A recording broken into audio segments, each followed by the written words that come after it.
안녕하세요. 성경에서 가장 유명하고 또 가장 오해받기 쉬운 이야기, 바로 선악과 이야기인데요. 이 이야기가 사실은 하나님의 사랑을 이해하는데 가장 큰 걸림돌이 될 수도 있다는 사실 혹시 알고 계셨나요? 오늘은 바로 그 선악과 이야기를 통해서 하나님의 사랑을 완전히 새로운 시각으로 한번 들여다보겠습니다. 아마 많은 분들이 고개를 끄덕이실 거예요. 기도가 전혀 들리지 않는 것 같을 때, 왜 나에게만 이런 고통이 계속될까 싶을 때, 문득 하나님이 정말 나를 사랑하시는 게 맞나? 하는 그런 의문이 들곤 하잖아요. 네, 맞습니다. 바로 선악과 이야기죠.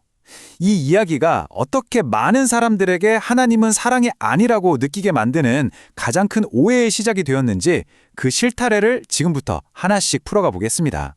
자, 첫 번째 질문부터 한번 던져보겠습니다.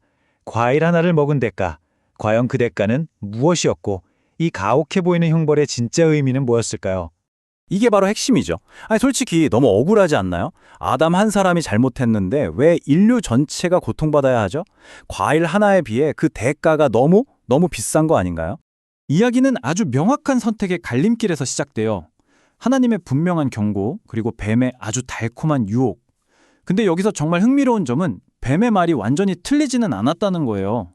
인간은 정말로 선악을 알게 됐거든요. 우리는 보통 선악을 안다는 말을 들으면 뭔가 지혜가 생기고 똑똑해지는 그런 긍정적인 의미로 생각하잖아요. 그런데 만약에 이 말의 진짜 의미가 우리가 알던 것과 완전히 다르다면 어떨까요? 이걸 제대로 이해하는 게 바로 모든 의문을 푸는 열쇠입니다. 그러니까 핵심은 바로 이거예요. 죄의 본질은 과일을 한 입 베어문 그 행동 자체가 아니었던 거죠. 원래 선과 악의 절대적인 기준은 하나님이었는데 인간이 그 자리를 빼앗고 스스로 기준이 되려고 한 것. 다시 말해 나한테 이득이 되면 선, 나한테 손해가 되면 악이 되는 완전히 이기적인 기준을 갖게 된 게 바로 선악을 알게 된 상태라는 겁니다. 자, 그럼 이 관점을 가지고 사랑이라는 개념 자체를 다시 한번 생각해 보겠습니다. 우리는 종종 사랑한다면 뭐든지 다 해줘야지 이렇게 생각하는 경향이 있어요. 그런데 정말 그럴까요? 진짜 사랑이 그런 걸까요? 한번 생각해 보세요. 부모가 아이를 사랑한다고 해서 아이가 뜨거운 난로에 손대려는 걸 그냥 내버려 두나요? 아니죠. 안 돼! 하고 막아서잖아요. 그게 사랑이니까요. 헌신적인 연인들은 서로에게만 충실하기로 약속하죠. 이것도 사실은 다른 가능성을 제한함으로써 사랑을 지키는 거고요. 이처럼 진짜 사랑은요, 무조건적인 허용이 아니라 상대를 위한 보호와 헌신이라는 건강한 경계선을 통해 증명될 때가 많습니다. 그렇다면 선악과를 먹지 말라는 그 금지 명령은 우리를 시험에 빠뜨리려는 함정이 아니었던 거예요. 오히려 인간이 스스로 선악의 기준이 되어서 파멸하는 길로 가지 않도록 막아주는 사랑으로 만든 안전 울타리였다고 볼 수 있겠죠. 하지만 이런 질문이 남아요. 아니, 그렇게 사랑했다면 애초에 왜 넘어질 가능성이 있는 선택지를 주셨을까? 정말 중요한 질문이죠. 바로 이 자유의지의 문제를 한번 살펴보겠습니다. 만약에 누가 여러분에게 사랑을 강요한다면 그게 진짜 사랑일까요? 아니죠. 사랑은 자발적인 선택일 때 비로소 진짜 가치가 있는 거잖아요.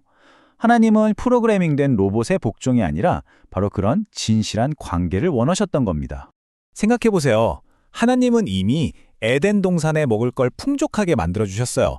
수많은 과일 중에 딱 하나만 금지하신 건 인간이 결핍이나 배고픔 때문이 아니라 온전한 자유의지로 하나님을 선택하고 그 사랑을 표현할 유일한 기회를 주신 거였어요. 네, 이게 바로 하나님의 원래 의도였던 거죠. 강요가 아닌 순종을 통한 자발적인 사랑의 표현 말이에요.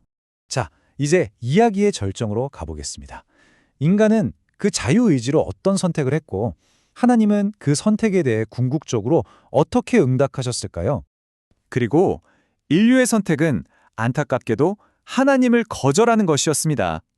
하지만 이야기는 여기서 끝나지 않습니다. 인간의 거절에 대한 하나님의 답변은 또 다른 심판이 아니었어요. 바로 자기 자신의 희생이었습니다. 인간이 스스로 선악의 기준이 된 대가는 분명 컸습니다.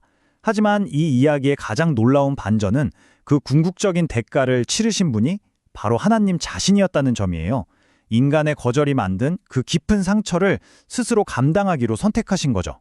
이 구절이 바로 모든 것을 말해줍니다.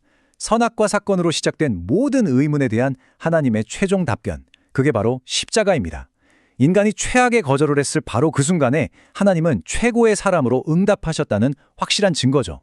결국 선악과 이야기는 우리를 심판하려는 하나님의 무서운 이야기가 아니라 거절당할 자유까지 주시면서 진정한 사랑을 원하셨고 결국 그 거절의 대가마저 스스로 감당하신 하나님의 진심에 대한 이야기일지도 모릅니다. 여러분의 생각은 어떠신가요?